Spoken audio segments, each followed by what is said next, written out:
Warcraft Rumble is about to release, and I wanted to get a full pre-release tier list out there based on my thoughts playing through a lot of the game in different PvE and PvP modes. That way you have at least a general sense of what somebody out there thinks. And I'm not going to take 5 minutes to bore you with all of the caveats that you already know, like this is subject to change and this is just based on my opinion and people will disagree and all that. You get it. But anyway, I'm going to walk you through kind of why I'm placing different minis in different tiers based on kind of what I've experienced so far. And we'll start with the most important part, which is probably the S and A tiers, because those are the minis that are going to be a good idea for most people out there to have leveled up and at their disposal on their account. So first up with the Quill Boar. This is a guy who is unbound, and if you haven't played the game yet, unbound is a trait, and it means that you can deploy them anywhere on the map. So pretty self-explanatory. If you have a cheap mini that you can get on the battlefield instantly anywhere when you need them, that is going to be super clutch. And he's also very tanky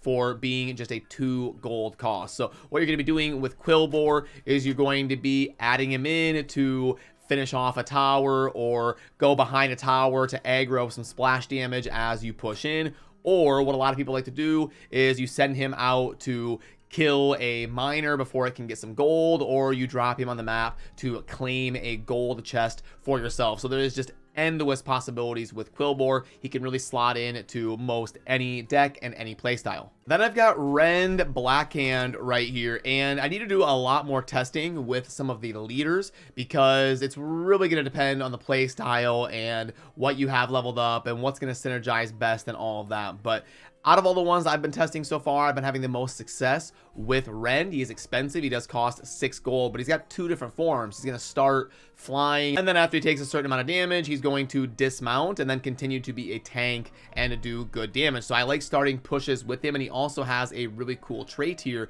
in your other flying troops cost 1 less gold while Rend is in play. And something super cool about this is it applies to another S tier mini, in my opinion, in the whelp eggs. So these will cost 2 if you synergize them with Rend. So you start a push with Rend and then you put like a Drake or some flying unit behind it, and then you usually have him alive long enough to also get some whelp eggs out on the map for 2 gold. Dropping whelp eggs for 2 gold is insanely strong. So that's why I kind of have that up in the S tier. But again, this is why a tier list is subjective, because as we play more and more, we're going to find other synergies like this that can be very strong. But yeah, also these whelp eggs are one of the most fun minis to use, because what you do is you kind of place them unbound anywhere on the map, and then once they kind of aggro some damage from a melee target, it's going to make those eggs hatch into these whelps that are going to do a ton of damage while being flying, so they're avoiding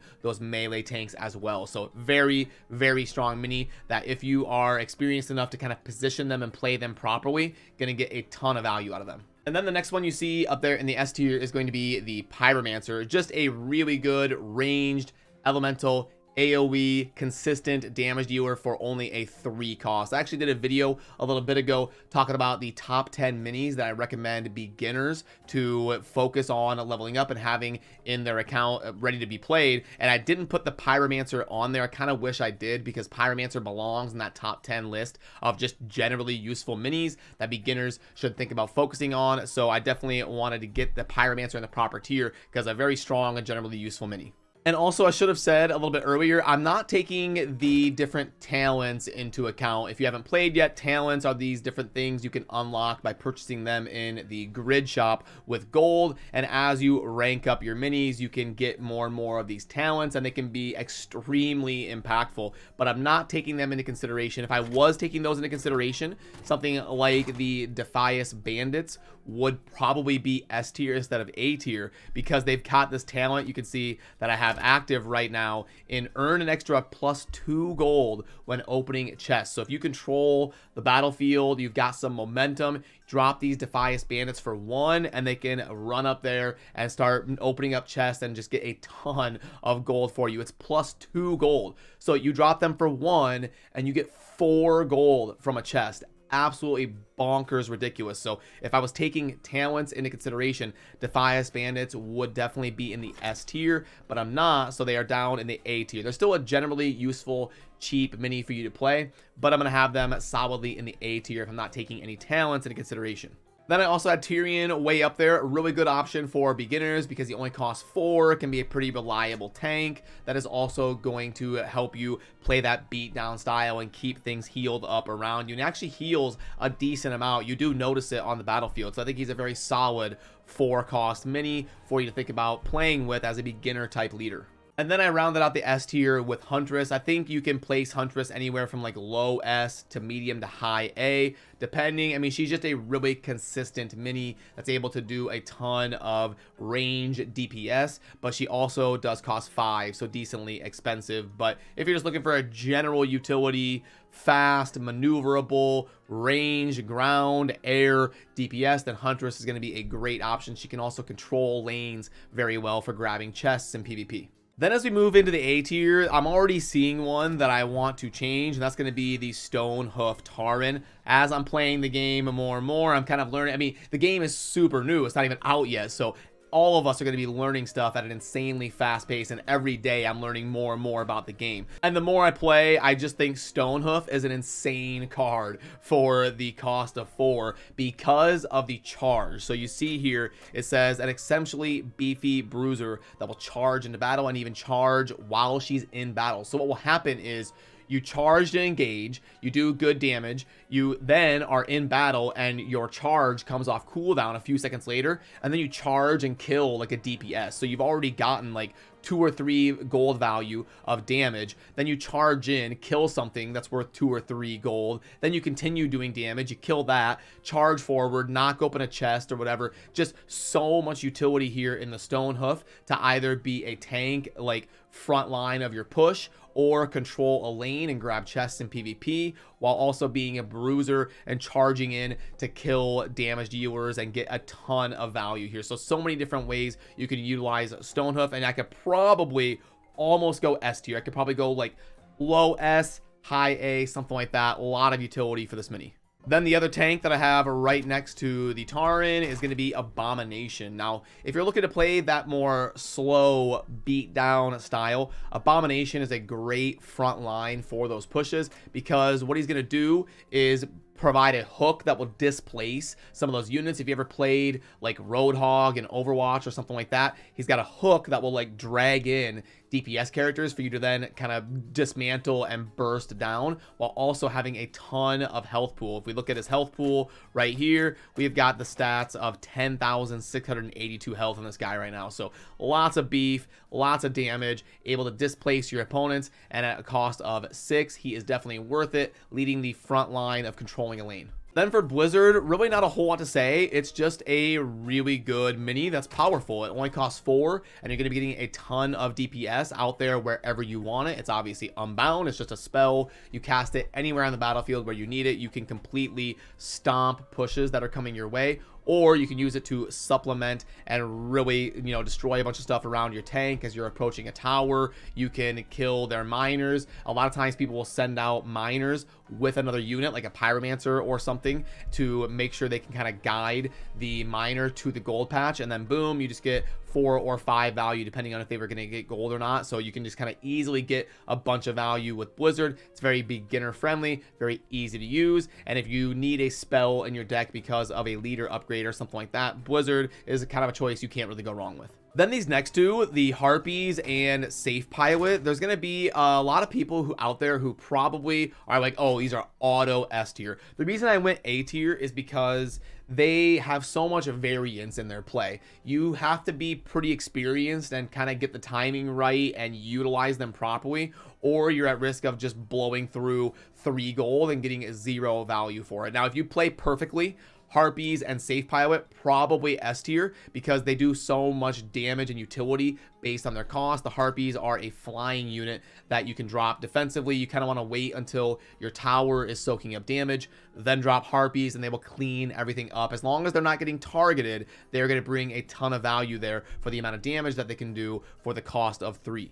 And then you've got the Safe Pilot. I believe this is the icon of the Warcraft Rumble app, and definitely a really cool mini. What you can do is she is unbound, so you can deploy her anywhere on the battlefield. And what she's going to do is crash, like you see down there, into whatever area you specify. And if you give her enough room to operate, she will then also start shooting ranged DPS. So you can kind of get a really good spell as long as they've got some cheap units you can kill. Boom, you plant down and get good value with that 3 gold cost of doing a bunch of AoE spell damage. Then you also have a DPSer on the battlefield as well after that. So you definitely can get a lot of value out of her if you play her properly, but you can also waste her very easily. You kind of have to plan. You don't get to cast it instantly like Blizzard. You kind of target an area, she flies around for 3 or 4 seconds and then slams into the ground, and then it takes her a while to charge up her first shot. So very easy to waste it, but if you utilize her properly, she can definitely swing a battle. Then I have a leader in Sneed, who I just like kind of the economics of it and the greedy, like getting more gold and all that. So I think he is a really fun leader that I want to try out a ton. And then one of the minis that I've been using the most from the time I started playing until now is going to be the Drake. I just think it's so generally useful at the 4 cost, being a flying unit that does AoE elemental damage. You really can't go wrong playing defensively, aggressively, controlling a lane, trying to win a big engagement. You can kind of drop the Drake in any situation and at least get a decent amount of value out of it. Now, not as tanky as you would think a Drake would be, so you do have to be a little bit careful. You can't just kind of throw the Drake out there in the front line. But if you have any sort of advantage from the skies or tankiness in front of it, gonna do a lot of value here for the cost of 4. And a little bit of a similar story, to be honest, when we talk about the Griffin Rider. Really, really good for 2 costs because you're flying, you can stay out of the fray with all of those melee units, and actually really good at DPS per gold cost here for the Griffin Rider. So similar to the Harpies a little bit, maybe wait until damage is being soaked up, drop the Griffin Rider, and be able to crank out a lot of damage for just a cost of 2. And then we already talked about the Defias Bandits rounding out tier A. So what is that? We got 2, 4, 6, 8, 10, 12, 14, 15. That would kind of be like my top 15 just overall minis on release that would work the easiest for beginners in the most variety of playstyles. And we got a couple leaders in there that I like playing with the most as well. As I test more and more leaders, that may change, and we'll probably be doing a video like this once a month as I play the game more and talk with other creators and other players and get collaboration from other people to try and keep my tier lists here on the channel as accurate as possible. Then as we get into the B and C areas, those are going to be the minis that are just kind of mostly balanced. You're going to have a little bit of disagreement, people that move them up or down a tier or whatever, or within a tier. But the ones in B and C are just kind of mostly can be fine. If you play them properly, you can get a decent amount of value. Actually, to be honest with you, the balance really isn't that bad. For a game that isn't even out yet, I feel like they did a pretty good job of making a lot of different things viable if you play them effectively. Obviously, there's going to be balance changes. There's going to be things that are strong or weak and all of that that will need to be adjusted. But for a game that isn't even out yet, it's really not that bad in terms of balance across all the different minis. And then as we get down to the D and F tiers, we get things that are either too situational or just don't fit into enough play styles, or there's a better version of it out there, so it wouldn't really make sense to use that mini because of things like if I've got the Molten Giant here as a tank leading a push, I would rather just use the Abomination because it's going to be a lot harder to take advantage of it, and it can kind of do a better job leading the push for me, and it also has a lot more health here than the Molten Giant at the same cost. So you kind of get little things like that where you're going to learn which one makes more sense for you and kind of how you feel. But it's situations like that that for me would cause me to put a mini below a different one kind of down here in those lower D and F tiers. But like I said earlier, you know, down in the D and F tiers, those minis can do really well if you play them in the perfect spot at the perfect time in a deck that synergizes well. You can still get a lot of value out of the D and F tiers. It's not like there's a mini in the game that I'm just like, what in the world is this in the game for? It's not like Incinerate in Diablo 4, like the sorcerer spell Incinerate. It's just a complete meme. There's no reason for it to even exist, and no one who knows anything about ARPGs would ever use the spell Incinerate as the cornerstone of any sorcerer build. So there's nothing like that in Warcraft Rumble, but there are some that seem a little bit underwhelming compared to some of the other options that are out there. So if you made it this far, it would mean a lot to earn your subscription today, as I plan on doing a lot more Warcraft Rumble and keeping things up to date as the game is about to release, and I am excited for that. So I appreciate all of you. Thanks for watching. I'll see you soon in the next video. Peace.